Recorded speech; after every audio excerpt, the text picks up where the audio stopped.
હવે ઉપદેશ સંગ્રહ ચોથો. ઉપદેશ સંગ્રહ 4 તારીખ 24/5/1928. પ્રભુશ્રી કહે, વિલો મૂકવો નહીં. વિલો મૂકવો નહીં. રાત દિવસ મંત્રનું સ્મરણ કરવું અને વખત મળીએ વાંચન પઠન કરવું. અમૂલ્ય વખત આળસમાં કે પરપરિણતિમાં ન ખોવો. નિત્ય 6 પદના પત્રનું સ્મરણ કરવું અને મનન કરવું. મોટા પુસ્તક શ્રીમદ રાજચંદ્રમાંથી જે પત્રો સમજાય તે મનન કરવા. પ્રભુશ્રી કહે, આ આત્માને વિલો મૂકવો નહીં, અથવા મનને, ભાવમન આત્મા પોતે છે એને નવરો મૂકવો નહીં, મનને નવરું નહીં મૂકવું. વિલો મૂકવો નહીં. રાત દિવસ મંત્રનું સ્મરણ કરવું.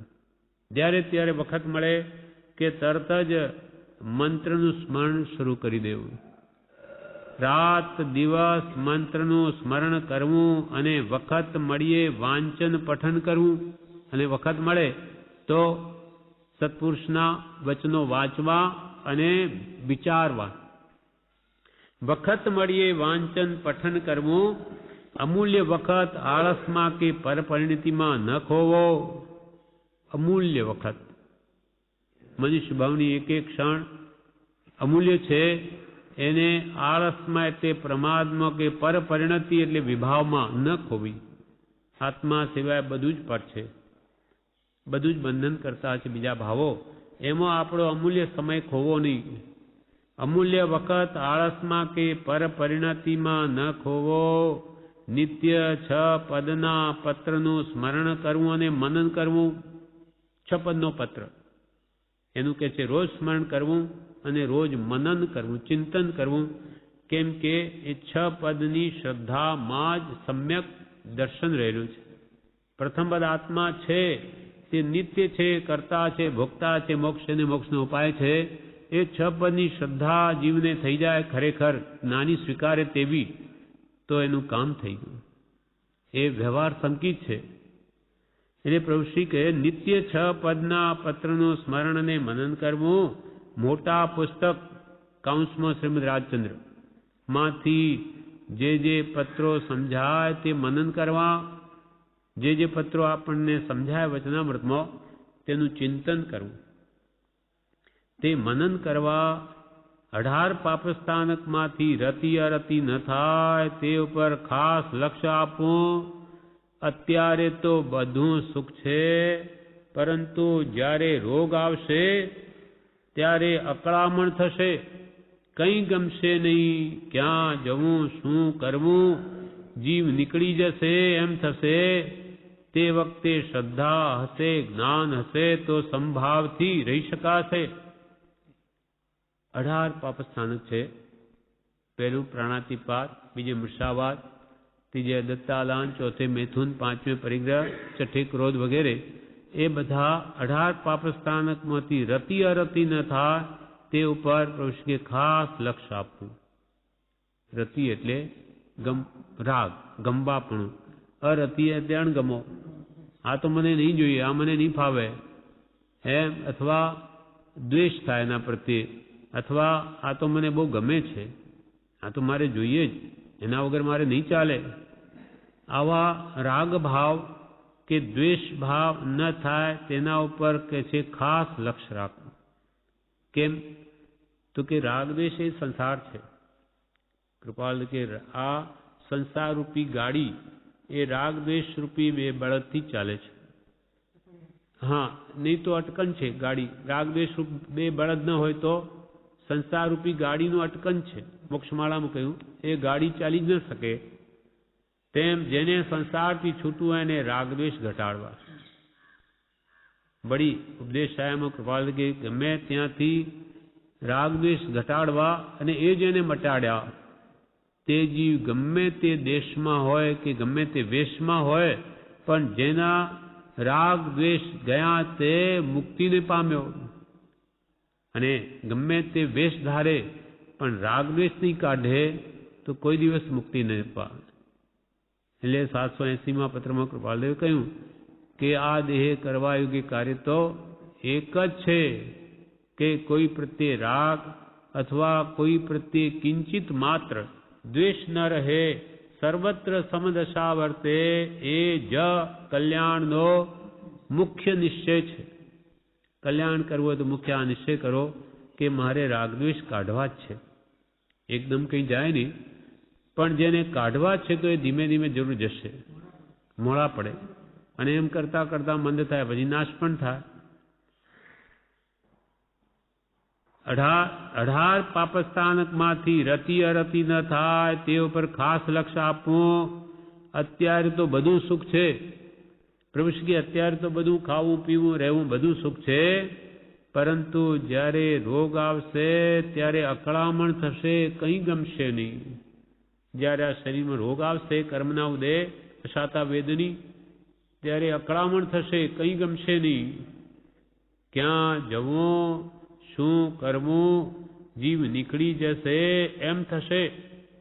તે વખતે કે ક્યાં જવું, શું કરું, આ મારો જીવ આ નીકળી જશે કે શું, મૃત્યુ થઈ જશે કે શું, એમ થશે.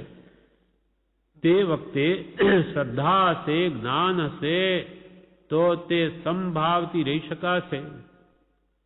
સંભાવનો અભ્યાસ કર્યો હશે તો આ દુઃખો જ્યારે આવશે વેદનીના, તે વખતે કે છે શ્રદ્ધા હશે, જ્ઞાન હશે તો સંભાવથી રહી શકાશે. કૃપાલદેવ ઉપર આપણા માટે શ્રદ્ધા હશે તો કૃપાલદેવ 6 પદ કહ્યા કે શાસ્ત્રોમાં બધા તીર્થંકરોએ ભગવંતોએ જ કહ્યા, આત્માની શ્રદ્ધા હશે નિત્યપણાની, એ કોઈ કાળે મરે નહીં, અને કરતા ભોગતા એ કર્મના ઉદય આ ફળ આવ્યા માટે સંભાવે ભોગવે છૂટકો છે, એવી સાચી સમજણ હશે, શ્રદ્ધા હશે, જ્ઞાન હશે તો સંભાવતી રહી શકાય. તો સંભાવતી એ દુઃખ સહન કરી શકાશે તો એ કર્મ નિર્જરી જશે, નવા ન બંધાય, અને સમાધિ મરણ થઈ જશે. તારીખ 30/10/1928 પ્રભુશ્રી કહે, અત્યંત દુર્લભ પ્રસંગ પ્રાપ્ત થયો છે. અત્યંત દુર્લભ પ્રસંગ પ્રાપ્ત થયો છે. કરોડો રૂપિયા આપતા આ સત્ય મળી શકે તેવું નથી. દેહ, વૈભવ, માન, પાન બધું વિનાશી છે, ક્ષણિક છે. ગળપણ આવશે, રોગ આવશે, અને મરણ તો આવવાનું જ છે. આવા કંઈક ભવ કર્યા, હવે ચેતવું, વાંચન મનન વિચારણા ખૂબ રાખવા, ધર્મની શ્રદ્ધા દિવસે દિવસે દ્રઢ કરી વધારવી, એ જ સાથે આવશે. પ્રભુશ્રી કહે, આ અત્યંત દુર્લભ પ્રસંગ પ્રાપ્ત થયો છે. આ મનુષ્ય ભાવ, સત્સંગનો જોગ, આવા સત્પુરુષનો જોગ વગેરે, તે કરોડો રૂપિયા આપતા સત્ય મળી શકે તેવું નથી. કરોડો રૂપિયા આપે તો કે આવા સત્પુરુષ નહીં મળે. એટલે આપણને આપણો કોઈ પૂર્વે કરેલો ઘણો પુણ્યનો સંચય હશે ત્યારે જ આ જોગ મળ્યો છે, બાકી બધાને નથી મળતો. કરોડો રૂપિયા આપતા આ સત્ય મળી શકે તેવું નથી. દેહ, વૈભવ, માન, પાન બધું વિનાશી છે. આ દેહ શરીર એ પણ નાશ પામશે. ગમે એટલી માન મોટાઈ સમાજમાં હશે એ પણ નષ્ટ થઈ જશે. ગમે એટલા ખાવા પીવાના સાધનો હશે બધું જ ક્ષણિક છે. આપ મુએ ડૂબ ગઈ દુનિયા, પોતે મરી ગયા પછી આ દેહ છૂટી ગયો, કાંઈ નથી આમાંનું, ગમે એટલું હોય. દેહ, વૈભવ, માન, પાન બધું વિનાશી છે, ક્ષણિક છે. ગળપણ આવશે, રોગ આવશે, અને મરણ તો આવવાનું જ છે. કૃપાલ કે જો તું વૃદ્ધ હોય તો ના મોત ભણી દ્રષ્ટિ કરી આજના દિવસમાં પ્રવેશ કરજે. જો તું વૃદ્ધ હોય તો કે જે મોત ભણી દ્રષ્ટિ કરજે, અને સદા જાગ્રત રહેજે કે હમણાં મૃત્યુ થઈ ગયું તો. એટલે આવા ભાવો જો ખરેખર અંદર વેદાય તો ક્યાંય રાગ નહીં થાય, આસક્તિ નહીં થાય. મારે તો જવું છે, મારે કેટલા દિવસ, એટલે ક્યાંય વિશેષ ચીવટપૂર્વકની ક્યાંય તીવ્ર રાગ કરે નહીં, એટલે એના બંધ પછી ચીકણા પડે નહીં. વૈભવ માન પાન બધું વિનાશી છે, ક્ષણિક છે. ઘડપણ આવશે, રોગ આવશે અને મરણ તો આવવાનું જ છે. આવા કંઈક ભવ કર્યા, આવા કંઈક ભવ કર્યા. હવે ચેતવું, વાંચન મનન વિચારણા ખૂબ રાખવા. ખૂબ વાંચન રાખવું, ખૂબ મનન ચિંતન રાખવું અને ખૂબ વિચારણા કરવી સત્પુરુષના વચનના આધારે.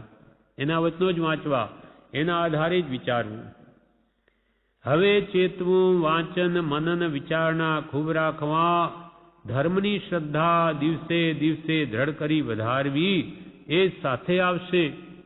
વાંચન વિચારણા કરીને શું કરવું?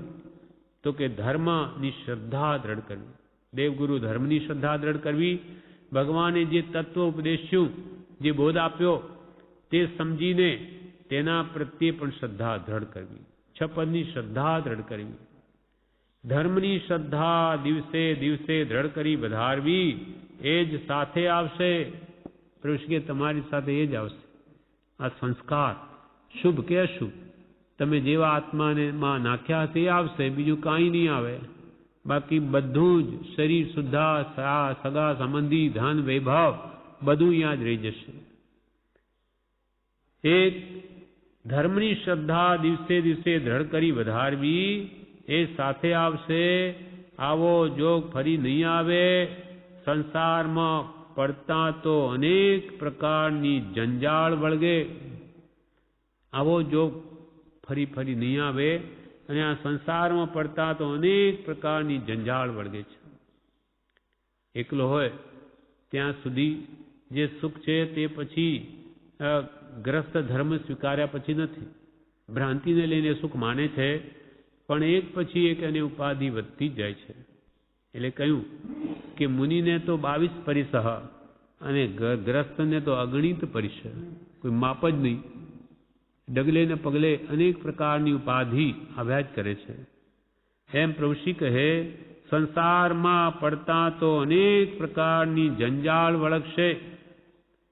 તારીખ 3/1/1929 પહેલા આપણે વાંચ્યું છેલ્લો બોધ હતો, પણ આ પાછો 1928 થી ચાલુ થયો, એટલે 8 વર્ષ પહેલાથી, કેમ કે આ ચોથો સંગ્રહ આવ્યો એટલે દેહ છૂટતા 8 વર્ષ પહેલાનો બોધ છે. હવે ચેતવાનું છે, જગત પર્યાય રૂપ અને દગાથી ભર્યું છે. પ્રભુશ્રી કહે ચેતવાનું છે, જાગ્રત રહેવાનું છે, કેમ કે આખું જગત પર્યાય રૂપ છે. આપણને વસ્તુ, મૂળ વસ્તુ નથી દેખાતી, પૂતગલ પરમાણુ નથી દેખાતા, એનો સ્કંદ દેખાય અને એ પર્યાય એવી છે કે જીવને મોહ કરાવે, આકર્ષણ કરાવે. એટલે પ્રભુશ્રી આ બધો દગો છે, એને છેતરે છે, ઠગે છે. બ્રહ્મચારીજી બોધામૃતમાં લખ્યું છે કે આ કપડા છે તે કપટને વધારે છે. કપડા કપટ વધારતા ના, ફેશન નહીં, એટલે કે મૂળ વસ્તુને ઢાંકી દે છે. મૂળ શરીર છે, નગ્ન શરીર શોભાસ્પદ નથી, ખાડા ટેકરા વાળું, પણ એ કપડા ઢાંકી દે, વાસ્તવિક એમ નથી. એટલે આ કપડા કપટ વધારે છે, જીવને મોહ કરાવી દગો આપે. એમ સંસારની બધી જ વસ્તુ એ પૂતગલ પરમાણુની બનેલી, એના રૂપરંગ જોઈને જીવ મોહ પામે છે, ને કર્મ બાંધે રાગદ્વેષ કરીને. પ્રભુશ્રીએ ચેતવાનું છે, જગત પર્યાય રૂપ છે અને દગાથી ભર્યું છે. દગાથી ભર્યું છે. તારીખ 10/10/1930 યથા યોગ્ય ઉપયોગી આત્મા છે, વિચારે જીવ છે, કર વિચાર તો પામ. યથા યોગ્ય ઉપયોગ આત્માનો, જ્ઞાન ઉપયોગ, દર્શન ઉપયોગ, એ જ આત્મા છે. કેમ કે આત્મા ચેતનને ઘનપિંડ, જ્ઞાન દર્શન આત્માનો સ્વભાવ છે. એટલે યથાયોગ્ય ઉપયોગ એ આત્મા છે અને વિચારે જીવ છે. વિચાર કોણ કરે? જીવ કરે. એટલે વિચારે જીવ છે, માટે કર વિચાર તો પામ. માટે કે તું વિચાર કર તો પામીશ, નહીં તો ત્રણેય કાળમાં આત્મ પ્રાપ્તિ નહીં થાય. ઔષધ વિચાર ધ્યાન કર વિચાર તો પામ. યથા યોગ્ય ઉપયોગી આત્મા છે, વિચારે જીવ છે, કર વિચાર તો પામ. તું વિચાર કર તો કૃપાલ કે જરૂર તું પામીશ.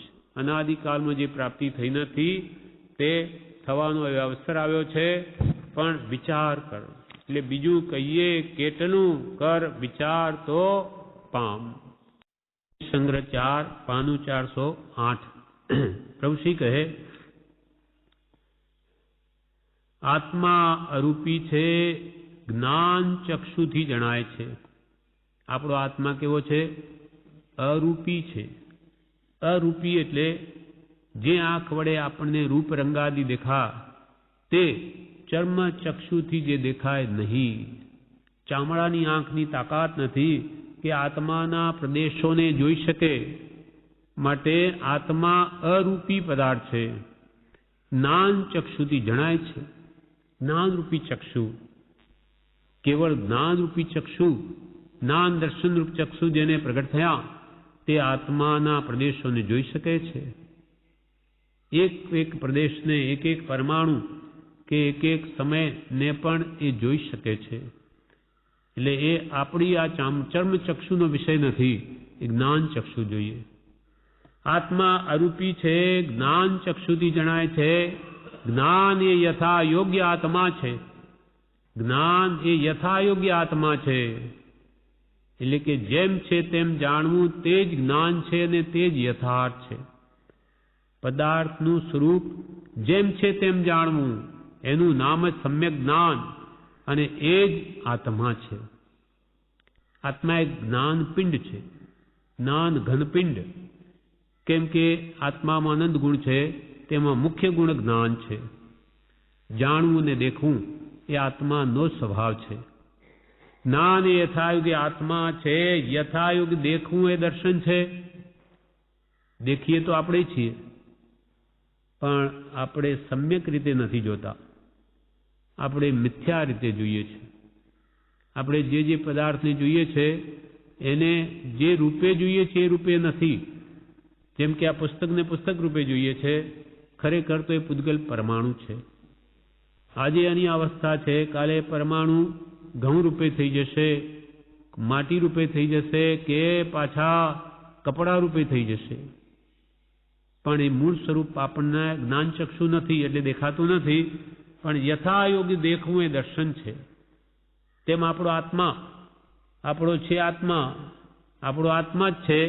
જ્યારે આપણે કંઈક ના શરીરે મારું છે, શરીરે જ હું છું, તો એ મિથ્યા દર્શન થયું.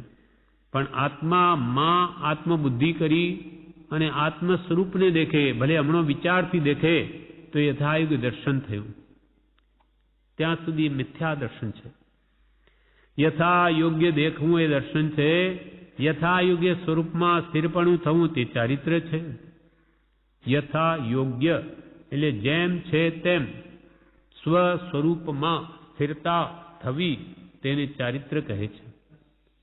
સ્વસ્વરૂપે સ્થિતિ તેને શ્રીજીન મોક્ષ કહે છે. મુક્તિ સહજ સ્વરૂપે જીવની સ્થિતિ થવી તેને શ્રી વિતરાગ મોક્ષ કહે છે. પોતાના સહજ આત્મ સ્વરૂપમાં સર્વકાળને માટે સ્થિતિ પામવું, સ્થિર થઈ જવું, એ રાગદ્વેષ સંપૂર્ણ ગયા વગર થાય નહીં. ત્યારે ઘાતિયા કર્મ નષ્ટ થયા વગર થાય નહીં. એટલે યથાયોગ્ય સ્વરૂપમાં સ્થિરપણું થવું તે નિશ્ચય ચારિત્ર છે. બાહ્ય ચારિત્ર દીક્ષા વગેરે નિશ્ચય ચારિત્રનું તે કારણ છે, પણ આ કાર્ય છે. આપણે બાહ્ય ચારિત્ર લઈને પણ કરવાનું છે શું? તો કે બધા રાગ દ્વેષ જે સ્થિરતામાં બાધક છે, ચારિત્ર સ્વરૂપ સ્થિરતામાં, એને હટાવવા છે. તેના માટે સંપૂર્ણ નિવૃત્તિ મળે છે. ત્યાં આત્મસાધના કરીને સંપૂર્ણ કર્મોને, ઘાતિયા કર્મોને નષ્ટ કરી શકે ત્યારે સ્વરૂપમાં સ્થિરતા થાય છે. અનંતાનુબંધી ગયે સ્વરૂપાચરણરૂપ ચારિત્ર પ્રત્યે છે, પણ સંપૂર્ણપણે યથાખ્યાત ચારિત્ર તો કેવળ જ્ઞાન થઈ જ થાય છે. યથાયોગ્ય સ્વરૂપમાં સ્થિરપણું થવું તે ચારિત્ર છે. ઉપયોગે ધર્મ છે તે આત્મા છે. પ્રભુ કે ઉપયોગે જ ધર્મ, ક્રિયા એ કર્મ. ક્રિયા એટલે કામ, ક્રિયા કરવી તે તો કર્મનું કારણ છે. ભલે શુભ હોય કે અશુભ હોય, પણ ઉપયોગ એ ધર્મ છે. જ્ઞાન ઉપયોગ, દર્શન ઉપયોગ, બે પ્રકારના આત્માનો ઉપયોગ છે. આત્માનું જાણવું, દેખવું, જ્ઞાતા દ્રષ્ટાપણું એ રહે, એ જ ધર્મ છે. સ્વભાવ છે. આત્માનો સ્વભાવ શું? જાણ જાણ કરવું, જોજો કરવું, રાગદ્વેષ કરવા નહીં. એ આપણે કરીએ છીએ માટે બંધાઈએ છીએ. બાકી જાણવા જોવામાં કોઈ દોષ નથી. એ તો એનો સ્વભાવ છે આત્માનો. જો જાણવા જોવામાં દોષ હોય તો જે સિદ્ધ ભગવંત તો લોકને જાણે, બધાને જાણે છે, તો તે મહાદોષી બની જાય. પણ એમનામાં રાગદ્વેષ નથી, માટે એમનું જાણવું જોડવું નિર્દોષ છે. તેથી ઉપયોગ એ ધર્મ છે. જ્ઞાન ઉપયોગ દર્શન ઉપયોગ ધર્મ એટલે વસ્તુ સ્વભાવો ધમ્મો. આત્માનો સ્વભાવ ધર્મ છે અને આત્માનો સ્વભાવ જ્ઞાન દર્શનમય છે. અર્થાત આત્માનો સ્વભાવ જ્ઞાતા દ્રષ્ટાપણું છે. પ્રભુ શ્રી જ્ઞાતા દ્રષ્ટા બનો, જગતને જોયા કરો, જાણ્યા કરો, પણ એમાં મોહ કરો નહીં. સારું છે ખોટું છે કરો નહીં તો બંધ નહીં થાય. ઉપયોગ એ ધર્મ છે ને તે આત્મા છે. તે આત્મા પોતે જ છે. કેમ કે જ્ઞાન દર્શન ઉપયોગ કોનામાં છે? આત્મામાં છે. એ આત્માનો સ્વભાવ છે, બીજા કોઈ દ્રવ્યમાં નથી, કોઈ પદાર્થમાં નથી જગતના. એટલે ઉપયોગ એ ધર્મ છે, તે આત્મા છે. જ્ઞાન એ ચક્ષુ છે. આત્માના જ્ઞાન એ ચક્ષુ છે. એ જ્ઞાન ચક્ષુથી આત્મા સર્વ લોકને જોઈ શકે છે. જ્ઞાન એ ચક્ષુ છે. ઉપયોગ એ દર્શન છે. આત્માનું દર્શન ઉપયોગ એ જ દર્શન છે આત્માનું. અને દર્શન એ સંકિત છે. દર્શન એટલે દ્રષ્ટિ. જેની દ્રષ્ટિ સમ્યક થઈ ગઈ, સવડી થઈ ગઈ, જેમ છે તેમ પદાર્થને જોતી થઈ ગઈ, તો તે સમ્યક દર્શન છે. અર્થાત સંકિત છે. દર્શન એ સંકિત છે. ઉપયોગ એ આત્મા છે. આત્માનો ઉપયોગ એ જ આત્મા છે. નિજ રૂપ એટલે જ્ઞાન દર્શન ચારિત્ર. નિજ રૂપ, નિજ આત્મ સ્વરૂપ તે જ જ્ઞાન દર્શન ચારિત્રમય છે. એ ત્રણેયની એકતામાં મોક્ષ.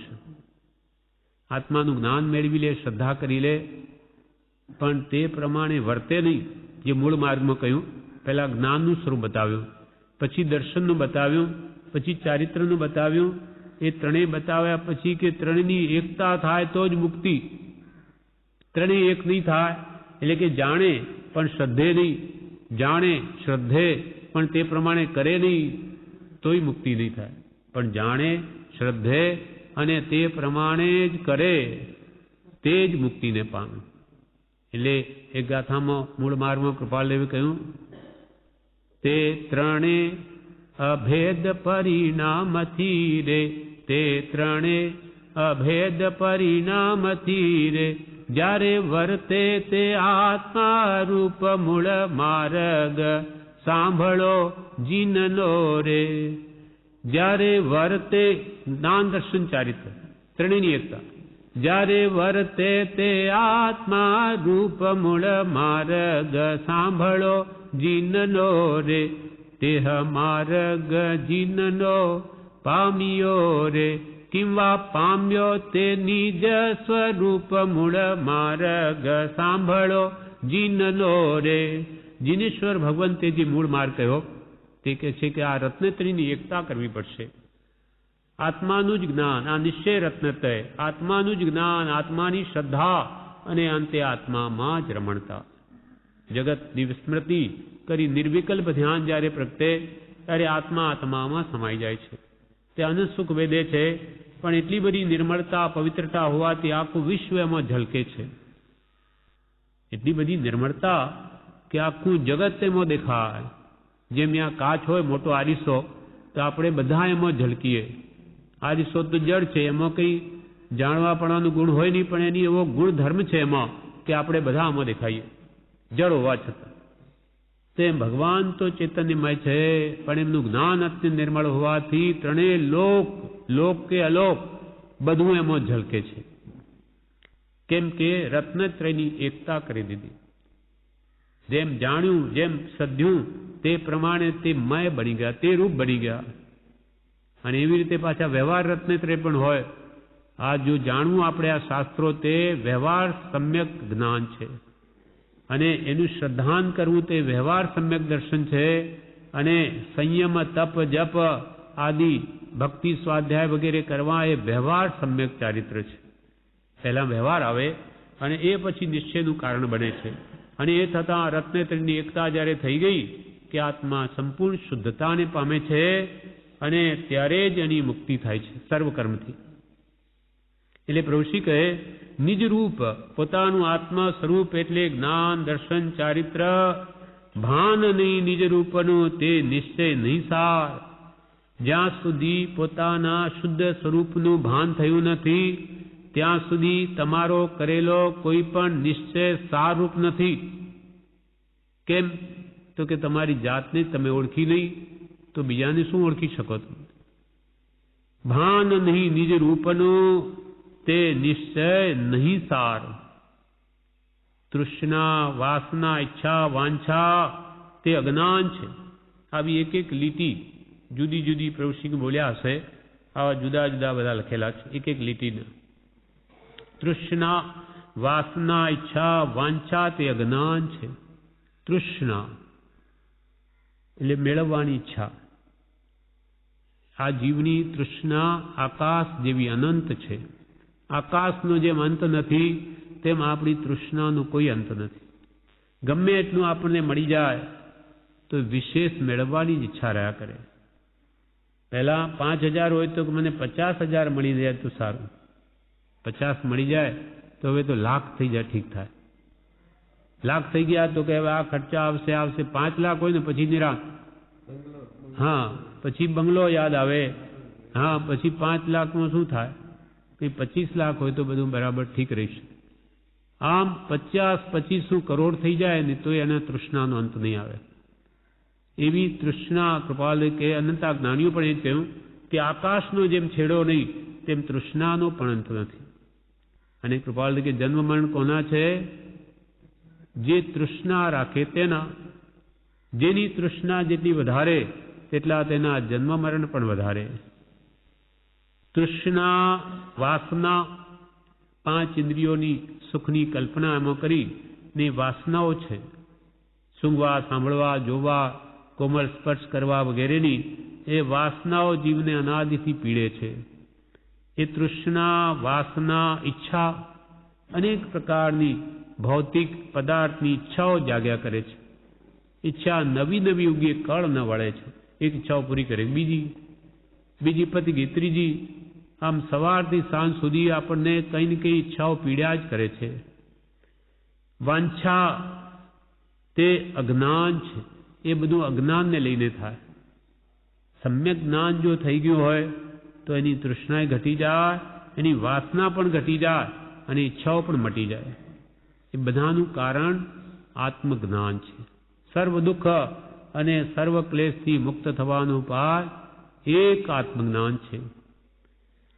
આત્મા જ્ઞાન નથી આત્માનું ત્યાં સુધી અજ્ઞાન છે અને અજ્ઞાનને લઈને આ બધા દુઃખ છે. મુમુક્ષુને અજ્ઞાન સિવાય બીજો કોઈ ભય હોય નહીં. તૃષ્ણા વાસના ઈચ્છા વાંછા તે અજ્ઞાન છે. પરભાવના પરિણામથી અજ્ઞાન થાય છે. આ જીવ પરભાવમાં પરિણમી રહ્યો છે, સ્વભાવને ભૂલી ગયો છે. પરભાવના પરિણામથી અજ્ઞાન થાય છે. પર વસ્તુમાં મારાપણું કરી તેમાં મોહ કરી જેમ જેમ હાલે તેમ તેમ એનું અજ્ઞાન ગાઢ થતું જાય છે. મિથ્યાત્વ દ્રઢ થતું જાય છે. મિથ્યાત્વ કહો, અજ્ઞાન કહો, વિપરીત માન્યતા કહો, તે બધું એક જ છે. પરભાવના પરિણામથી અજ્ઞાન થાય છે. મોહનીય કર્મથી વિકાર થાય છે. સંકલ્પ વિકલ્પ થાય છે.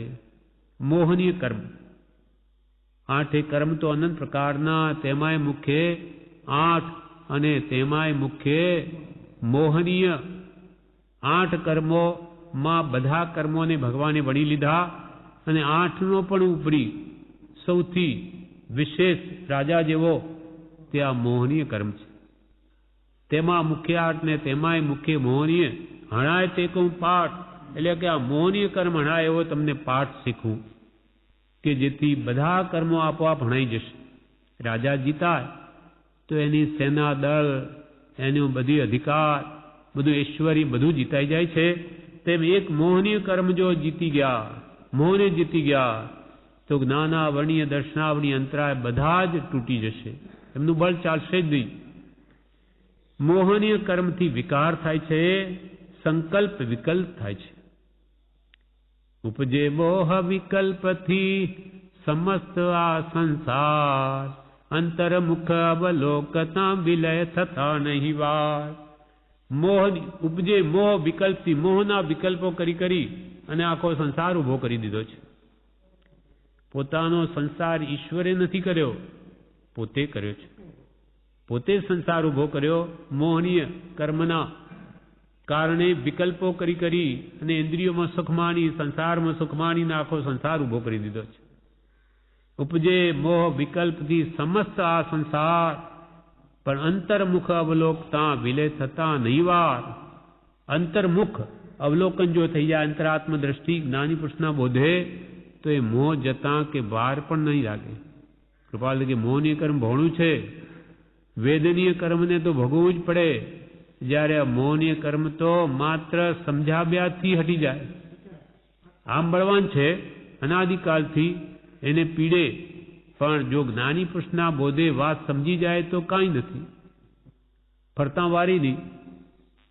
એમ કૃપાલ કે તો ભોળું છે પાછું, એને જ્ઞાની પુરુષના બોધથી કે વિચારથી એ મોડું પડી જાય, ખસી જાય, મોહ જતો પણ રહે. એટલે કૃપાલ કે બીજું કહીએ, કેટલું કર વિચાર તો પામ. વિચાર કર તો આ મોહ પણ નબળો પડી જશે અને કાળે કરી નષ્ટ થઈ જશે.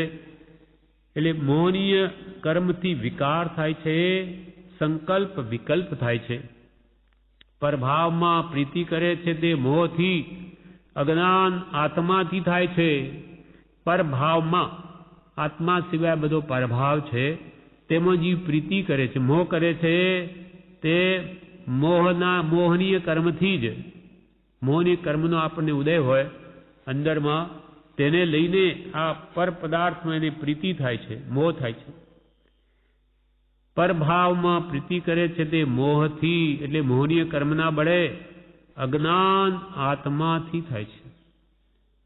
જ્ઞાન ઉપર આવરણ કોણ લાવે? પોતે આત્મા જ. પહેલાનું અજ્ઞાન છે, સમ્યક જ્ઞાન રૂપ સત્પુરુષ મળ્યા નહીં, એટલે અજ્ઞાન આત્મા પોતે વધાર્યા જ કરે છે.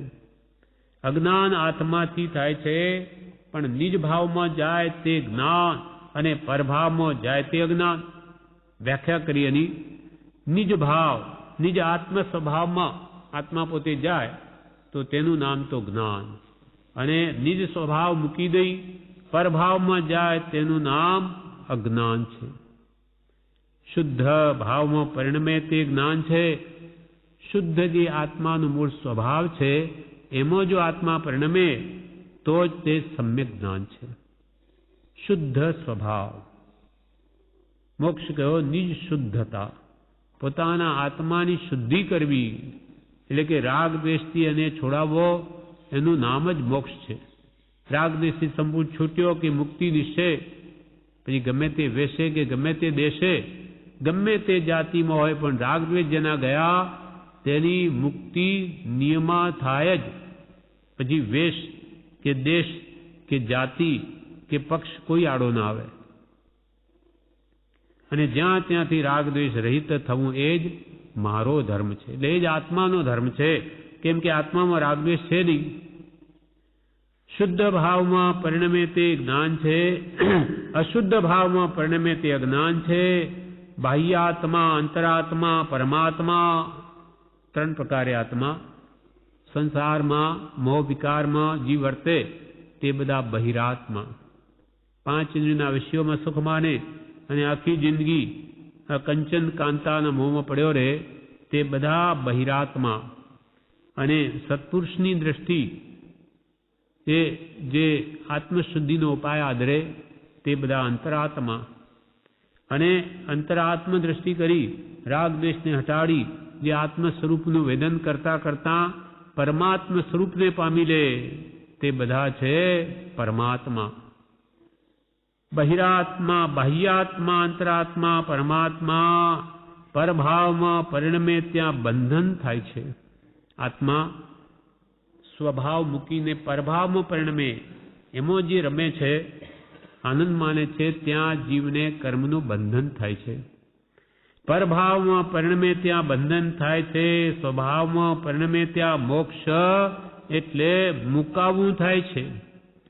સ્વભાવમાં પરિણમે પરભાવ મૂકી દઈ અને આત્માના સ્વ આત્મભાવમાં એના જ વિચાર કરે, એની આત્મશુદ્ધિમાં નિમગ્ન રહે, તે જીવ કર્મોથી મુકાતો જાય છે અને સંપૂર્ણ કર્મથી મુકાય જીવનો મોક્ષ થાય છે. સ્વભાવમાં પરિણમે ત્યાં મોક્ષ એટલે મુકાવવું થાય છે. પરમા પ્રીતિ કરું નહીં. પ્રભુશ્રી કહે પરમા પ્રીતિ કરું નહીં, પરભાવમાં પ્રેમ કરું નહીં. પરભાવમાં પ્રીતિ, પરમાં પહેલે કે આત્મા સિવાય બધું પર, કોઈ પણ પદાર્થો જડ કે ચેતન એમાં પ્રીતિ કરું નહીં. પછી પરભાવમાં પ્રીતિ કરું નહીં. આત્મચિંતન સિવાય બીજા બધા ભાવો પર ભાવ છે તેનું પણ ચિંતન કરવું નહીં, તેમાં પ્રેમ કરવું નહીં. પરભાવમાં પ્રીતિ કરવું નહીં, સ્વભાવમાં પ્રીતિ કરવું, આત્મ સ્વભાવમાં જ પ્રેમ કરવું. કેમ કે ત્યાં અનંત સુખ છે, પરમ શાંતિ છે, ત્યાં કોઈ ક્લેશ કે કોઈ બળતરા નથી ઈચ્છાઓની, માટે સ્વભાવ જ અને સુખરૂપ છે. આ પ્રમાણે આ તારીખનું આ પૂરું થયું. પછી તારીખ 23/10/1930 બ્રહ્મચર્યનું સ્વરૂપ. પ્રભુશ્રી કહે બ્રહ્મચર્યનું સ્વરૂપ :, પછી કહે એટલે શું? તો કે આત્મ સ્વરૂપે રહેવું, બ્રહ્મમાં સ્થિર રહે તે બ્રહ્મચર્ય, પરભાવમાં જાય તેટલો ભંગ. ખરું બ્રહ્મચર્ય શું? બ્રહ્મ એટલે આત્મા, તેમાં ચર્યા એટલે રમણતા. એટલે આત્મ સ્વરૂપે રહેવું, આત્મામાં રહેવું, સ્વરૂપમાં રમણતા કરવી, તે નિશ્ચયથી બ્રહ્મચર્ય છે. બાહ્ય બ્રહ્મચર્ય પાળવું તે પણ અંતરંગ આત્મ રમણતા માટે. બાહ્ય વૃત્તિ ભટકતી હોય વિષયોમાં, તે આત્મ સ્વરૂપમાં રમણતા કરી શકે નહીં, થઈ શકે જ નહીં. માટે પહેલા બાહ્ય બ્રહ્મચર્ય આદરો, પણ અંતરંગ બ્રહ્મ સ્વરૂપમાં રમણતા ના લક્ષે, નહીં તો ફોક છે. ફોક એટલે એકાદ ભાવ દેવલોકનું સુખ આપે, ત્યાગ કર્યો એટલે, પણ એ મોક્ષ ના આપે. પણ મારે તો બ્રહ્મમાં રમવું છે. નિશ્ચય બ્રહ્મચર્યની પ્રાપ્તિ કરી અને બાહ્ય બ્રહ્મચર્ય વગેરે પાળે તો જરૂર એ સ્વરૂપની રમણતાને પણ પામે. બ્રહ્મચર્યનું સ્વરૂપ આત્મ સ્વરૂપે રહેવું, બ્રહ્મમાં સ્થિર રહે, ક્યાંય વૃત્તિ બહાર જવા ન દે વિષયોમાં, બ્રહ્મમાં સ્થિર રહે તે બ્રહ્મચર્ય, પરભાવમાં જાય તેટલો ભંગ. આત્મ સ્વરૂપને મૂકી જીવ પર પદાર્થમાં વૃત્તિ કરે, મોહ કરે, તે બધો કહે છે કે બ્રહ્મચર્યનો ભંગ છે. નિશ્ચયને સ્વરૂપથી એ બહાર ગયો, સ્વરૂપ મૂકીને, એટલે નિશ્ચયને એનો બ્રહ્મમાં ચર્યાનો ભંગ થઈ ગયો. એમ જ્ઞાની પુરુષો નિરંતર સ્વરૂપમાં રમવાનો જ પ્રયત્ન કરે છે. કેમ? તો કે એમાં એમને અનંત સુખ વેદાય છે. તેને લઈને બાહ્ય વિષયો એમને અત્યંત દુઃખરૂપ ભાસે છે. સ્વભાવમાં સુખ પ્રગટ થયું, તેથી એમને બહારના બધા જ વિષયો અનંત દુઃખનું કારણ ભાસે છે, એટલે એમને તુચ્છ લાગે. પણ આપણા જેવા અંતરંગ આત્મસુખ વેદ્યું ન હોય, એટલે આપણને ખાવામાં, જોવામાં, સૂંઘવામાં, સાંભળવામાં કે કોમળ સ્પર્શવામાં સુખ લાગે. કેમ કે આત્માનું જે અદ્વિતીય સુખ છે, અનુપમ સુખ છે, એનું એને હજુ વેદન થયું નથી. જેમ કે આખી જિંદગી મીઠું ખાધું હોય, કોઈ દિવસ સાકરના ગાંગડા જ ન જોયા હોય, એને પેલા મીઠાના ગાંગડા આવે, મીઠું દળાયેલું નહીં, ગાંગડા, એ પણ સાકર જેવા લાગે. એમ કોઈએ સાકરના ગાંગડા ચાખ્યા ન હોય, મીઠાના જોયા હોય ને ખાધા હોય, એને તો કે આ એ બધું મીઠું જ છે. પણ જેને સાકરનો ગાંગડો ચાખ્યો હોય તેને એ તો ક્યાં મીઠું ને ક્યાં સાકર, એ તો રાત દિવસનું અંતર છે. પણ એ જેને ચાખ્યું હોય તેને ખબર પડે, એટલે એને પછી સાકરનો સ્વાદ જ ગમે, મીઠાનો ન ગમે. એ તો ખારો લાગે. પણ આપણા જેવાય તો કોઈ દિવસ આત્મ સ્વરૂપ જે સાકર જેવું છે દ્રષ્ટાંતે, એનો સ્વાદ જ કોઈ દિવસ ચાખ્યો નથી. એટલે આપણે જાણે મીઠાનો સ્વાદ એ સ્વાદ, એથી બીજો વળી કયો સ્વાદ. પણ નાની પુરુષો કહે છે બ્રહ્મચર્યનું સ્વરૂપ આત્મ સ્વરૂપે રહેવું, બ્રહ્મમાં સ્થિર રહે તે બ્રહ્મચર્ય, બ્રહ્મ એટલે આત્મા, બ્રહ્મમાં સ્થિર રહે તે બ્રહ્મચર્ય, અને પરભાવમાં જાય તેટલો ભંગ. આત્મ સ્વભાવ મૂકી દઈ અને આત્મા પર પદાર્થોનું ચિંતન કરે, ત્યાં યથાર્થ રીતે નિશ્ચયથી જોતા બ્રહ્મચર્યનો ભંગ ગણાય છે. આ પ્રમાણે આ પેજનું મેટર પૂરું થયું. વિશેષ આપણે 9 પ્રભુ શ્રી કહે, સંકલ્પ વિકલ્પ વિષય કશાય રાગ દ્વેષમાં વૃત્તિ ન જવી જોઈએ. ઈચ્છા, આકાંક્ષા, તૃષ્ણા કોઈ પણ પ્રકારની થાય ત્યાં વૃત્તિમાં અબ્રહ્મચર્ય કહેવાય. પ્રભુ શ્રી કહે, સંકલ્પ વિકલ્પ વિષય કશાય રાગ દ્વેષમાં વૃત્તિ ન જવી જોઈએ. પ્રભુ શ્રી કહે, આત્માનો સ્વભાવ નિર્વિકલ્પ છે. આત્મા શુદ્ધ સ્વભાવમાં જ્યારે રહે એમાં કોઈ વિકલ્પ હોય નહીં. કેમ કે સંકલ્પ કે વિકલ્પ આ બધા દુઃખ છે. અશુભ સંકલ્પ વિકલ્પ દુઃખ છે, તેમ શુભ પણ એક અપેક્ષાએ દુઃખ છે. ખરેખર સુખમય અવસ્થા તો નિર્વિકલ્પ દશા જ છે, અને એ કેવળ જ્ઞાન પ્રગટી જ આવે સંપૂર્ણ, અને ત્યાં અનંત સુખ છે. એટલે પ્રભુ શ્રી કે જ્યાં આત્મામાં સંકલ્પ વિકલ્પ થાય, કે 5 ઇન્દ્રિયના વિષયોમાં વૃત્તિ જાય, કે ક્રોધમાન માયા લોભ થાય, રાગ દ્વેષમાં વૃત્તિ ન જવી જોઈએ. ત્યાં કર્મ બંધન થાય છે. આત્મા કર્મોથી બંધાય છે. માટે ઈચ્છા, આકાંક્ષા, તૃષ્ણા કોઈ પણ પ્રકારની થાય ત્યાં વૃત્તિમાં અબ્રહ્મચર્ય કહેવાય. આકાંક્ષા એટલે ઈચ્છા, તૃષ્ણા. કૃપાલ કે જન્મ મરણ કોના છે? તો કે જે તૃષ્ણા રાખે તેના.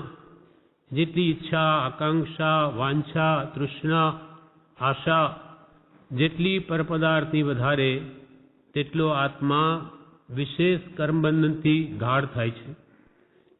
એટલે કે રાગ દ્વેષ એ સંસાર છે. રાગ દ્વેષ અજ્ઞાન એ મુખ્ય કર્મની ગ્રંથ થાય નિવૃત્તિ જે હતી તે જ મોક્ષનો પંથ. અથવા જ્યાં ત્યાંથી રાગ દ્વેષ રહિત હું એ જ મારો ધર્મ છે. કૃપાલ કે આત્માનો ધર્મ છે. આત્મામાં રાગ દ્વેષ છે જ નહીં, અને અનંત જન્મ મરણનું કારણ પણ રાગ દ્વેષ જ છે. જન્મ જરા અને મૃત્યુ મુખ્ય દુઃખના હેતુ કારણ તેના 2 કયા? રાગ દ્વેષ અણહેતુ. નકામા જીવ રાગ દ્વેષ કર્યા કરે અને અનંતકાલથી કર્મ બાંધે છે, તેને પ્રભુ શ્રી કે આ અબ્રહ્મચર્ય કહેવાય. બ્રહ્મ એટલે આત્મા. તેમાં ચર્યા રમણતા ન કરતા વૃત્તિ બહાર ગઈ કે આત્માને નું અબ્રહ્મચર્ય થયું. બ્રહ્મમાં ચર્યા ન થઈ. સંકલ્પ વિકલ્પ વિષય કશાય રાગ દ્વેષમાં વૃત્તિ ન જવી જોઈએ. ઈચ્છા, આકાંક્ષા, તૃષ્ણા કોઈ પણ પ્રકારની થાય ત્યાં વૃત્તિમાં અબ્રહ્મચર્ય કહેવાય. વચન શાંત, મધુર, પ્રિય અને હિતકર બોલવું, એથી અન્યથા થાય ત્યાં બ્રહ્મચર્યમાં દોષ લાગે. વળી પ્રભુ શ્રી કહે, વચન પણ શાંત બોલવું, કે જેથી સામા વ્યક્તિને દુઃખ ન થાય. અને મધુર એટલે મીઠું બોલવું, પ્રિય બોલવું, હિત મિત ને પ્રિય બોલવું, માપસર બોલવું અને હિતકારી બોલવું. કોઈને લાભ થાય અને ગમે એવું જ વચન બોલવું, પણ દુઃખ થાય એવું ન બોલવું. વચન શાંત, મધુર, પ્રિય ને હિતકર બોલવું, એથી અન્યથા થાય ત્યાં બ્રહ્મચર્યમાં દોષ લાગે. બ્રહ્મ એટલે આત્મા. આત્મામાં ચર્યા ન થઈ, પણ બીજાને દુઃખ આપવામાં આ વચન યોગની પ્રવૃત્તિ થઈ, એટલે આત્માને કર્મ બંધ થયા. એટલે પ્રભુ શ્રી કહે એ પણ બ્રહ્મચર્યમાં દોષ લાગે. વચન શાંત, મધુર, પ્રિય અને હિતકર બોલવું, એથી અન્યથા થાય ત્યાં બ્રહ્મચર્યમાં દોષ લાગે. 5 ઇન્દ્રિયના વિષયને રોકવા આળસ ત્યાગવી. શરીર આત્માથી ભિન્ન છે તેના ઉપર પૂર્ણ કાબુ અને સંયમ રાખવા, વેદનામાં ઉદાસીનતા નિર્મોહતા રાખવી, 5 ઇન્દ્રિયના વિષયને રોકવા, આળસ ત્યાગવી. 5 ઇન્દ્રિયના વિષયો જીવને મોહમાં ખેંચી જાય છે, રાગદ્વેષમાં, તેથી એને રોકવા સદા જાગ્રત રહેવું. આળસ ત્યાગવી, 5 ઇન્દ્રિયના વિષયને રોકવા, આળસ ત્યાગવી. શરીર આત્માથી ભિન્ન છે. 5 ઇન્દ્રિયો શરીરની છે, આત્માની નથી. એને વિષયો પ્રત્યે આકર્ષણ થાય, તેમાં જીવ ખેંચાય છે અને રાગદ્વેષ કરે. માટે 5 ઇન્દ્રિયના વિષયને રોકવા, આળસ ત્યાગવી. શરીર આત્માથી ભિન્ન છે. આપણું શરીર આત્માથી ભિન્ન છે અને ઇન્દ્રિયો એ શરીરમાં છે. શરીર મારું નથી તો ઇન્દ્રિયો પણ મારી નથી. એટલે ઇન્દ્રિયો જે વિષયો છે ત્યાં આત્માને રોકવો, જાગૃતિ રાખી, વિષયોમાં તણાવવું નહીં. 5 ઇન્દ્રિયના વિષયને રોકવા, આળસ ત્યાગવી. શરીર આત્માથી ભિન્ન છે, તેના ઉપર પૂર્ણ કાબુ રાખવો અને સંયમ રાખવા. એટલે ઇન્દ્રિય ઉપર વિજય મેળવો. કેમ કે વિષય ને કશાય સંસાર છે. જેને 5 ઇન્દ્રિયના વિષયો જીતી લીધા તેને પછી કશાય પણ નહીં થાય. ક્રોધ, માન, માયાલોભ થવાનું કારણ પણ મુખ્યત્વે 5 ઇન્દ્રિયના વિષયો જ છે. વિષયો પ્રત્યે જેની આસક્તિ ઘટી ગઈ તે પછી કશાય કોના માટે કરે? એટલે વિષય કર્યા કશાય સંસાર છે. નથી ધર્યો દેહ વિષય વધારવા, નથી ધર્યો દેહ પરિગ્રહ ધારવા. કૃપાલ કે આ દેહ હવે કંઈ આ વિષય કશાય વધારવા માટે નથી. આવા તો અનંતા દેહ આ પૂતગલના ભોગમાં ગયા, હવે માત્ર આત્માર્થે ગાળવો. કૃપાલ કે આત્માની જેટલી દેહની જેટલી ચિંતા રાખે છે તેટલી નહીં, પણ એથી અનંત ગણી ચિંતા આત્માની રાખ. કારણ કે અનંત ભાવ એક ભાવમાં ટાળવા છે. અનંત ભાવ એક ભાવમાં ટાળવા હોય તો આત્માની વિશેષ કાળજી રાખવી અને વિષય કશાયને ત્યાગવા. ઇન્દ્રિયો પર પૂર્ણ કાબુ અને સંયમ રાખવા. વેદનામાં ઉદાસીનતા નિર્મોહતા રાખવી. વેદના આવે ત્યારે જીવને દુઃખ થાય, પણ ત્યાં પણ સત્પુરુષના બોધ વડે ઉદાસીન રહેવું. ઉદ એટલે અધ્ધર, આસીન એટલે અધ્ધર બેસવું. એટલે કે વેદનામાં બહુ ગરકાવ નહીં થઈ જવું અને સત્પુરુષના બોધે બને તેટલી જાગૃતિ રાખવી કે આ વેદના મારા કર્મના ઉદયને લઈને છે, મારા આત્મ સ્વભાવમાં કોઈ વેદના નથી. એ વેદના એ આત્માનો ધર્મ નથી, કર્મનું ફળ છે. માટે એને સંભાવે ભોગવી લેવી, તેથી કે ફરી આવા દુઃખો ન આવે, નવા કર્મ બંધાય નહીં. વેદનામાં ઉદાસીનતા નિર્મોહતા રાખવી. હવે પ્રભુશ્રી આગળ કહે છે, 13 તારીખનો બોધ પૂરો થયો. હવે આગળ, આ જીવ અનાદિકાળથી રખડ્યો અને હજી ચેતશે નહીં, માયામાં લપટાશે તો પત્તો લાગશે. આવા અનેક વેશ કર્યા, ભાઈ, બહેન, મિત્ર, સગા, સ્નેહી, એમાંનું કોણ સગું થશે? આપણા આત્માએ અનાદિકાળથી અનેક વેશ ધર્યા. હમણાં આપણે મનુષ્ય છીએ, ઢોર પશુની યોની, એકેન્દ્રી, બેન્દ્રી કે દેવલોક કે નરકાદીમાં પણ અનંતકાળ વહી ગયો. 84 લાખ જીવાયોની છે. એમાં અનેક વેશ ધારણ, અનેક રૂપ ધર્યા, છતાં આ જીવ રઝળે છે 4 ગતિમાં.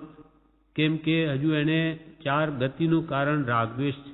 જન્મ, જરા અને મૃત્યુ મુખ્ય દુઃખના હેતુ કારણ તેના 2 કયા? રાગ, દ્વેષ, અણહેતુ. રાગદ્વેષના કારણે જન્મ મરણ થયા કરે તો કે હજુ નહીં છોડે તો હજુ આ માયામાં લપટાશે, મોહમાં, તો હજુ જન્મ મરણ ઊભા જ રહેશે. આ જીવ અનાદિકાળથી રખડ્યો અને હજી ચેતશે નહીં, માયામાં લપટાશે તો પત્તો લાગશે. આવા અનેક વેશ કર્યા, ભાઈ, બહેન, મિત્ર, સગા, સ્નેહી, એમાંનું કોણ સગું થશે? બહેનપણા ભાઈપણા કંઈ કરવાનું પ્રયોજન નથી. પ્રભુશ્રી કહે બહેનપણા ભાઈપણા કંઈ કરવાનું પ્રયોજન નથી. એથી ચેતતા રહેવું. આ જીવ અનંત કાળથી શરણ રહિત દુઃખી છે. આખરે કોઈ અપૂર્વ પુણ્યને લીધે સત્ય આશ્રય આવી મળ્યો છે, તેને જ પકડી લેવો, તેને ઘડી પણ ન વિસરવો. એ જ આખી દુનિયાનો સાર છે. પ્રભુશ્રી કે આખી દુનિયાનો સાર છું? તો કે અનંત કાળમાં જે શરણ ન મળ્યું એવું સત્ય શરણ પરમ કૃપાળુ દેવનું આપણને મળ્યું છે. આ જ આ દુનિયાનો સાર છે. કેમ કે અનંત કાળમાં જે વસ્તુ ન મળી તેવી આ વસ્તુ છે. આપણને એ ખ્યાલ આવતો નથી, પણ પ્રભુશ્રીને લાગે છે કે અનંત કાળથી કલ્યાણ કેમ નહીં થયું? તો કે આવો આશ્રય નહીં મળ્યો. આશ્રય મળ્યો તેનું શરણ લીધું નહીં, માન્યું નહીં, સત મળ્યા નથી, સત સુણ્યું નથી, સત શ્રદ્ધ્યું નથી. હવે મળીએ એ સુણીએ શ્રદ્ધે જ છૂટવાની વાર્તાનો આત્માથી ભણકાર થશે. આવી જોગવાઈ મળી એટલે પ્રભુશ્રી કે હવે આ બહેનપણા અને ભાઈપણા, ભાઈબંધી કે બહેનપણા કરવા નહીં. હવે બધાથી છૂટવું છે. સમય મળે તો એને વાંચન, વિચાર, સ્વાધ્યાય, ભક્તિમાં ગાળવો, પણ આવી રીતે કોઈની સાથે વાતો, હરવા ફરવામાં સમયનો દુરુપયોગ કરવો નહીં. બહેનપણા ભાઈપણા કંઈ કરવાનું પ્રયોજન નથી. એથી ચેતતા રહેવું. આ જીવ અનંત કાળથી શરણ રહિત દુઃખી છે. કોઈ સાચા પુરુષનું શરણ લીધું નહીં. મળ્યા છે અનંતકાળના પરિભ્રમણમાં. ભગવાન તીર્થંકરોની સભામાં જઈ આવ્યો, પણ એને ભાવથી એમનો આશ્રય લીધો નથી. આ જીવ અનંતકાળથી શરણ રહિત દુઃખી છે. આખરે કોઈ અપૂર્વ પુણ્યને લીધે સત્ય આશ્રય આવી મળ્યો છે, તેને જ પકડી લેવો. પ્રભુશ્રી કહે કોઈ અપૂર્વ પુણ્યને લીધે, પૂર્વે કે ઘણું બધું પુણ્ય ભેગું થયું, ઘણા ભવનું, ત્યાર તો આ મનુષ્ય દેહ મળે, તેમાં વળી આવા હુંડા અવસર્પિણી કાળમાં આવા પરમ કૃપાળુનો યોગ થયો, તે તો કોઈ અપૂર્વ બીના બની ગઈ છે. આ એક આશ્ચર્ય છે કે આપણા જેવા પામરોને અનંત કાળમાં જે સાચો આશ્રય ન મળ્યો એવા હુંડા અવસર્પિણી કાળમાં મળ્યો. આખરે કોઈ અપૂર્વ પુણ્યને લીધે સત્ય આશ્રય આવી મળ્યો છે, તેને જ પકડી લેવો, તેને ઘડી પણ ન વિસરવો. એ જ આખી દુનિયાનો સાર છે. પુરુષ કે આ સર્વસારનો આ સાર કે આવી જોગવાઈ ફરી મળે નહીં, આવા પુરુષ પણ મળે નહીં. માટે એને પકડી લેવા. પકડી લેવા એટલે એની જ આજ્ઞામાં રહેવું, એનું શરણ લઈને એ કેમ જ વર્તવું. આખો ભાવ આવું સત્ય શરણ ત્રિકાળે પણ મળે તેમ નથી. પ્રભુશ્રી પોતાના અંતર અનુભવથી કહે છે કે આવું શરણ ત્રિકાળે પણ મળે એમ નથી. ત્રિકાળ પૂર્વભાવમાં મળ્યું નથી, વર્તમાનમાં મળ્યું છે, પણ ભવિષ્યમાં મળશે કે નહીં શું ખાતરી? આવું સત્ય ત્રિકાળે પણ મળે એમ નથી. કોઈ જાતની ઈચ્છા ન રાખવી. એક જન્મ મરણથી છૂટવો, તે માટે ત્યાગ, વૈરાગ્યને તપ કરવું. તે માટે ત્યાગ, વૈરાગ્ય અને તપ કરવું. આવું સત્ય ત્રણેય કાળમાં મળે એમ નથી એમ માની હવે કોઈ જાતની ઈચ્છા ન રાખવી. એ ભગવંત હવે મારે કાંઈ નહીં જોઈએ. એક આ પ્રભુ કે એક જન્મ મરણથી છૂટવું. કેમ કે મોટામાં મોટા દુઃખ આ જન્મ જરા અને મૃત્યુ જ છે. મુખ્ય દુઃખના હેતુ કે આધિ વ્યાધિ ઉપાધિ, જન્મ મરણ છે તો છે, જન્મ જ ન હોય તો આધિ ક્યાંથી, વ્યાધિ ક્યાંથી, ઉપાધિ ક્યાંથી? એટલે સર્વ દુઃખનું કારણ જન્મ છે. અજ્ઞાની મૃત્યુથી ડરે, જ્યારે જ્ઞાની પુરુષો જન્મથી ડરે છે. જન્મ જ નથી તો મૃત્યુ ક્યાંથી? એક જન્મ મરણથી છૂટવું, બીજી કોઈ જાતની ઈચ્છા આવે ન રાખવી. તે માટે ત્યાગ, વૈરાગ્યને તપ કરવું. ત્યાગ એટલે અંતરથી ત્યાગ કરવો. અંતરથી જ્યાં જ્યાં જે પદાર્થોમાં આસક્તિ થતી હોય એને ઘટાડવી. સાચો ત્યાગ અંતર ત્યાગ છે. બાહ્ય ત્યાગ પણ એના માટે જ છે. અને વૈરાગ્ય ભાવ વધારવો, અનાસક્ત ભાવ વધારવો, કોઈ પણ પદાર્થમાં આસક્તિ નહીં થાય, એ જ્ઞાની પુરુષના બોધે જાગૃત રહેવું. તે માટે ત્યાગ વૈરાગ્યને તપ કરવું. તપ ઈચ્છા નિરોધસ તપઃ, ઈચ્છાઓને રોકવી. અને એના માટે બાહ્ય તપ પણ 6 પ્રકારના જ્ઞાનીઓ કહ્યા: અણસણ, ઉનોદરી, વૃત્તિ સંક્ષેપ, રસ પરિત્યાગ વગેરે. અને અંતરંગ તપ છે વિનય, વૈયાવચ, સ્વાધ્યાય, ધ્યાન, કાયોત્સર વગેરે. એટલે ભક્તિ સ્વાધ્યાય પણ તપ છે. એમાં બાહ્ય તપ એકાસના કે ઉણોદરી કે વૃત્તિ સંક્ષેપ કે ઉપવાસ આદિ કરીને વિશેષ ભક્તિ સ્વાધ્યાય કરે તો એ વિશેષ લાભ છે. પણ ખરું તપ છે અંતરની ઈચ્છાઓને ઘટાડવી. ઈચ્છા નિરોધસ તપઃ, તપ નિર્જરા ચ, તપ કર્મોની નિર્જરા માટે છે. તે માટે ત્યાગ વૈરાગ્યને તપ કરવો. કોઈ પરિસહ કરે તેનો ઉપકાર માનવો, એથી કર્મ ક્ષય થાય છે. પ્રભુ કે કોઈ આપણને દુઃખ આપે તો એનો ઉપકાર માનવો, કેમ કે એથી કર્મ ક્ષય થાય છે. એટલે આપણે જો સંભાવે એ પરિસહને ભોગવી લઈએ તો આપણી બળવાન કર્મોની નિર્જરા થાય છે.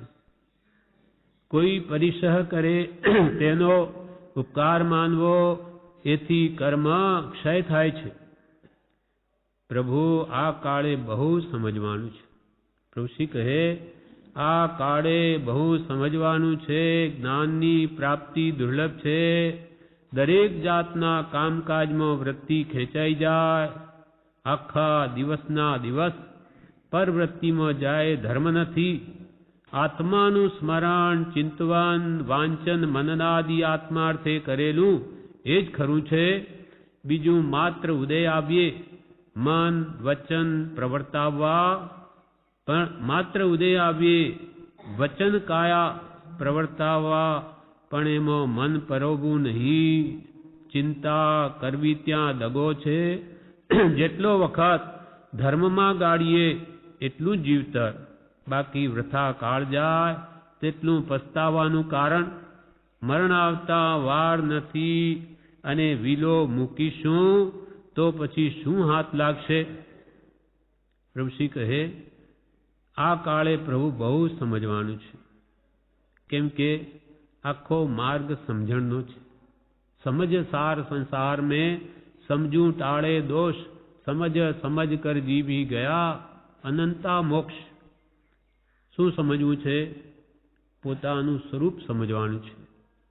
જે વિપરીત માન્યતા થઈ ગઈ દેહમાં આત્મબુદ્ધિ, એ હવે મૂકી દઈને આત્મામાં આત્મબુદ્ધિ કરવી છે. જેમ છે તેમ સમજવું છે. આ કાળે બહુ સમજવાનું છે. જ્ઞાનની પ્રાપ્તિ દુર્લભ છે. જ્ઞાન એટલે આત્મજ્ઞાન. આત્મજ્ઞાનની પ્રાપ્તિ દુર્લભ છે. ધન કન કંચન राज सुख सभे सुलभ कर जान, पर दुर्लभ है संसार में एक यथार्थ ज्ञान. यथार्थ ज्ञान એટલે આત્મજ્ઞાન એ દુર્લભ છે. બીજું તો બધું સુલભ છે. ધન કણ અનાજ, ધન કન કંચન સોનું રૂપું, ધન કન કંચન રાજ સુખ સબે સુલભ કર જાન, બધું મળ્યું છે અનંતવાર. પણ દુર્લભ હૈ સંસાર में એક યથાર્થ જ્ઞાન. પણ સમ્યક દર્શનની પ્રાપ્તિ અનંતકાળના પરિભ્રમણમાં પણ નહીં થઈ.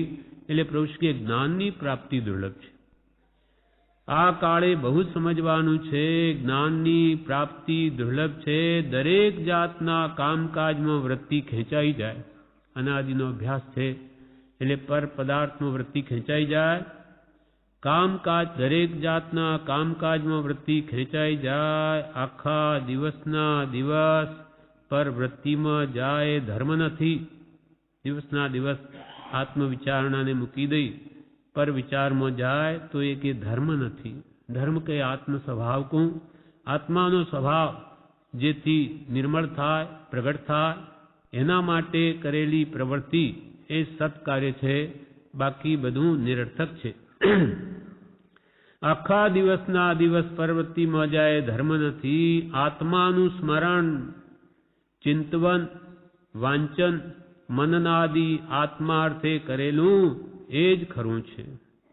પણ એ અમૂલ્ય માનવદેવનો સમય આપણા આત્માની સ્મૃતિમાં, સ્મરણમાં, સહજાત્મ સ્વરૂપના ધ્યાનમાં કે આત્મચિંતનમાં, આત્મસ્થિતિ વગેરેના વિચારમાં કે સત્પુરુષના બોધ, વચનામૃત, ઉપદેશામૃત, બોધામૃત વગેરે વાંચન કે એના મનન આદિમાં જાય તો એ આત્માર્થે કરેલું એ જ ખરું છે. એ આત્માને અર્થે કરવું, અન્ય પ્રયોજન અર્થે નહીં. આત્માર્થે કરેલું એ જ ખરું છે. બીજું માત્ર ઉદય આવે વચન કાય પ્રવર્તાવવા, પણ એમાં મન પરોવવું નહીં. પ્રભુશ્રી કે સંસારમાં છીએ, કામ કરવા પડે, ગ્રસ્ત હોય, ઘરના દુકાન ધંધા વગેરે, તો એમાં કે છે વચન કાય પ્રવર્તાવવા. જરૂર પડે ઉદય આવીએ, પણ મન તેમાં પરોવવું નહીં. મન સત્પુરુષમાં રાખવું કે ક્યારે સમય મળે અને સત્પુરુષના કહેલા વચનોને વાંચું, વિચારું ને એમાં જ રહું. એમ લક્ષ્ય બન્યો રહે સવાર સાંજ ભક્તિનો, તો જ્યારે સમય મળે એનો સદુપયોગ કરી લે. એટલે વચન અને કાય ઉદય આવીએ પ્રવર્તાવવા, પણ એમાં મન પરોવવું નહીં. ચિંતા કરવી ત્યાં દગો છે. કે ચિંતા તો કરવી જ નહીં, કેમ કે ચિંતાથી કોઈ કાર્ય સિદ્ધિ થતી નથી. ચિંતા સે ચતુરાઈ ઘટે ઘટે, રૂપ ગુણ જ્ઞાન ચિંતા બડી અભાગીન ચિંતા ચિતા સમાન. જે થવાનું છે થવાનું છે. ચિંતા કરવી નહીં, પણ પુરુષાર્થ કરવો. ચિંતા કરવી ત્યાં દગો છે. દગો છે એટલે કર્મ બંધાય. ચિંતામાં તો આત્માને પણ બંધન અને શરીરને પણ સુખ ન ઉપજે, એ પણ સુકાય. માટે ચિંતા બધી રીતે આત્મા કે દેહને બંનેને હાનિકારક છે. ચિંતા કરવી ત્યાં દગો છે. જેટલો વખત ધર્મમાં ગાડીએ એટલું જ જીવતા, બાકી વૃથા કાળ જાય તેટલું પસ્તાવાનું કારણ. પ્રભુ કે જેટલો વખત આપણો ધર્મમાં જાય એટલું જ આપ જીવતર છે, બાકી તો બધો કાળ વૃથા જાય છે, વ્યર્થ વહી જાય છે. જેટલો વખત ધર્મમાં ગાડીએ એટલું જ જીવતર, બાકી વૃથા કાળ જાય તેટલું પસ્તાવાનું કારણ. આખરે પછી પસ્તાવાનું થશે કે બધો સમય વહી ગયો અને મેં કંઈ આત્માર્થ કર્યો નહીં. મરણ આવતા વાર નથી. પ્રભુ કે પછી મરણ વખતે પસ્તાવાનું થશે અને મરણ આવતા કંઈ વાર નથી. પ્રભુ કે લીધો કે લેશે એમ થઈ રહ્યું છે. પ્રતિદિન કેટલાય માણસો મરે છે, તેમ આપણો પણ એક દિવસ આવવાનો છે, પણ ક્યારે નક્કી નથી. માટે સૌથી પહેલાં આત્માર્થ કરી રાખો, એટલે ગમે ત્યારે મરણ આવે તોય પસ્તાવાનું કારણ નહીં થાય. બાકી વૃથા જેટલો વખત ધર્મમાં ગાડીએ એટલું જીવતર, બાકી વૃથા કાળ જાય તેટલું પસ્તાવાનું કારણ. મરણ આવતા વાર નથી અને વિલો મૂકીશું તો પછી શું હાથ લાગશે? જો કંઈ આત્માર્થ નહીં કરીએ, આત્માને વિલો મૂકી દીધો તો પછી શું હાથ લાગશે? પછી કંઈ નહીં કરી શકે. આ મનુષ્ય ભાવ જો હાથમાંથી નીકળી ગયો તો બીજા જન્મોમાં તો કાંઈ અનુકૂળતા નથી. પ્રભુ શ્રી કે હમણાં પ્રભુ નહીં કરશો તો કાગડા કૂતરાના ભમમાં કરશો, ત્યાં પ્રભુ શું થવાનું છે? ત્યાં કંઈ થઈ શકે એમ નથી. એટલે આ જોગવાઈ મળી છે તો એને હવે નિરર્થક કરોમાં. વિલો મૂકીશું તો પછી શું હાથ લાગશે? ગુપ્ત વાત એ આત્માની. ગુપ્ત વાત એ આત્માની. આત્મ સ્વરૂપનું ધ્યાન બીજામાંથી વૃત્તિ ખેંચી ગુપચુપ આત્મ ભાવના ભાવતા જીવ લહે કેવળ નાંદ રે નો જાપ જપ્યા જ કરવો. બીજા ભલે ધારે કે કંઈ ગમ વગરના છે. ગાંડામાં અને અજ્ઞાનીમાં ખપવું કોઈને કંઈ કહેવા જેવું નથી. કોઈનો આપણે માટે સારો મત મેળવવાની જરૂર નથી. પ્રારબ્ધ પ્રમાણે બધું મળે છે, એ દ્રઢ શ્રદ્ધા ધારણ કરવી. પછી કોઈ જાતની ચિંતા આ દુનિયા સંબંધીની શા માટે? અંતરથી ત્યાગ કરવો. બહારથી ભલે જગતમાં વર્તવું, પણ અંતરમાં એકાંત શીતળી ભૂત રહેવું. પ્રભુશ્રી કહે આત્માની એ ગુપ્ત વાત છે, ગુપ્ત ચમત્કાર. એ સૃષ્ટિના લક્ષમાં નથી, કોઈ જાણતું નથી. એટલે ગુપ્ત વાત એ આત્માની, આત્મ સ્વરૂપનું ધ્યાન, એનું જ ચિંતન આપણા માટે ઔષધ વિચાર ધ્યાન, વિચાર રૂપ ધ્યાન. જ્યાં સુધી આત્મા નથી જાણ્યો ત્યાં સુધી સત્પુરુષના વચનોનો વિચાર રૂપ ધ્યાન કરવું. ગુપ્ત વાત એ આત્માની, આત્મ સ્વરૂપનું ધ્યાન. બીજામાંથી વૃત્તિ ખેંચી પર પદાર્થોમાં, વિષય કષાયમાં જતી વૃત્તિને ખેંચી ગુપચુપ આત્મ ભાવના ભાવતા જીવ લહે કેવળ નાનરેનો જાપ જપ્યા જ કરવો. ગુપચુપ પોતાનું આત્મહિત કરી લેવું, વૃત્તિઓને કંઈ જવા દેવી નહીં, અને એ જ જાપ છે. આત્માની ભાવના ભાવવી, અને એ છેટ કેવળ જ્ઞાન સુધી જીવને પહોંચાડશે. માટે ગુપચુપ, પ્રભુશ્રી કે ગુપચુપ છાનામાના અંતરની સાધના છે આ. તે આત્મ ભાવના ભાવતા જીવ લહે કેવળ નાનરેનો જાપ જપ્યા જ કરવો. બીજા ભલે ધારે કે કંઈ ગમ વગરના છે, કંઈ જાણતા નથી, આખો દાડો ગુમસુમ થઈને રહે. બીજા ભલે ધારે કે કંઈ ગમ વગરના છે, ગાંડામાં ને અજ્ઞાનીમાં ખપવું. ભલે પ્રભુશ્રી કે કોઈ ગાંડા કહે, ભલે કહે, એથી કંઈ આપણા આત્માનું બગડતું નથી. આપણો અંતર ઉપયોગ જાગૃત છે તો કંઈ બાદ નથી. ગાંડામાં અને અજ્ઞાનીમાં ખપવું કોઈને કંઈ કહેવા જેવું નથી. આપણને અધિકાર પણ નથી. જ્ઞાની કોઈને કંઈ કહી શકે, એટલે કોઈને કંઈ કહેવા જેવું નથી. કોઈનો આપણે માટે સારો મત મેળવવાની જરૂર નથી. જો આપણી અંતરશુદ્ધિ છે તો કોઈને માટે સારો મત મેળવવાની જરૂર નથી. કોઈ ગમે એટલે આપણને સારા કહે, તેથી કંઈ આપણામાં ગુણ આવી જવાના નથી, અને આપણામાં દોષ હશે તો એ નીકળવાના પણ નથી. એટલે આપણી દ્રષ્ટિ અંતર્મુખ રાખી આપણા દોષ ઘટાડવા અને કોઈનો સારો અભિપ્રાય આપણા માટે મેળવવાની આકાંક્ષા રાખવી નહીં. કોઈનો આપણે માટે સારો મત મેળવવાની જરૂર નથી. પ્રારબ્ધ પ્રમાણે બધું મળે છે. એ દ્રઢ શ્રદ્ધા ધારણ કરવી કે જે કંઈ પણ થવાનું છે મારા પ્રારબ્ધ પ્રમાણે થશે, એવી દ્રઢ શ્રદ્ધા ધારણ કરવી. પછી કોઈ જાતની ચિંતા આ દુનિયા સંબંધીની શા માટે? પ્રભુ કે જે તારા કર્મ પ્રમાણે બધું થવાનું છે, તો તું બીજાની કોઈ પણ પ્રકારની ચિંતા કે તારા વિશે પણ કોઈ ગમે તેવો અભિપ્રાય રાખે એની ચિંતા તને શા માટે? કોઈ જાતની ચિંતા આ દુનિયા સંબંધીની શા માટે? અંતરથી ત્યાગ કરવો. સાચો ત્યાગ અંતરનો. અંતરથી રાગ દ્વેષ વિષય કશાય ભાવો ક્રોધમાન માયાલોક ઘટાડવા અને વિષયોની મંદતા કરવી, એટલે કે જીતેન્દ્રિય અને જીત કશાય થવું. અંતરથી ત્યાગ કરવો. બહારથી ભલે જગતમાં વર્તવું પણ અંતરમાં એકાંત શીતળી ભૂત રહેવું. બહારથી ઉદયાધીન વર્તન કરવું પડે, શરીર માટે પણ અનેક ક્રિયાઓ કરવી પડે, ગ્રસ્ત હોય તો વ્યવહાર વેપાર બધા કરવા પડે, પણ એ ભાવથી નહીં કરવા. બહારથી બધું ઉપલક્ષ્યું વર્તન રાખવું અને અંતરમાં તો એકાંત શીતળી ભૂત રહેવું. સદગુરુમાં શ્રદ્ધા એક સતી સ્ત્રીની માફક રાખવી. આપણા માટે પ્રભુશ્રી કહે પરમ કૃપાળુ દેવ માં શ્રદ્ધા એક સતી સ્ત્રીની માફક રાખવી. કોઈ બીજામાં વૃત્તિ જરા પણ ન જવી જોઈએ. એ શ્રદ્ધા એ પ્રતીતિ જ આત્માને પરમ સુખનું કારણ છે. સદગુરુમાં શ્રદ્ધા. આપણા સદગુરુ પરમ કૃપાળુ દેવમાં જ એક સતી સ્ત્રીની પેઠે દ્રઢ શ્રદ્ધા રાખવી. પ્રભુશ્રી કે સતીને એક જ પતિ હોય તે આ કાળમાં આપણા પતિ સર્વસ્વ જે કહો પરમાર્થ માર્ગમાં એક પરમ કૃપાળુ દેવ જ. એવી દ્રઢ શ્રદ્ધા રાખવી. આપણી વૃત્તિ કોઈ બીજામાં જરા પણ ન જવી જોઈએ.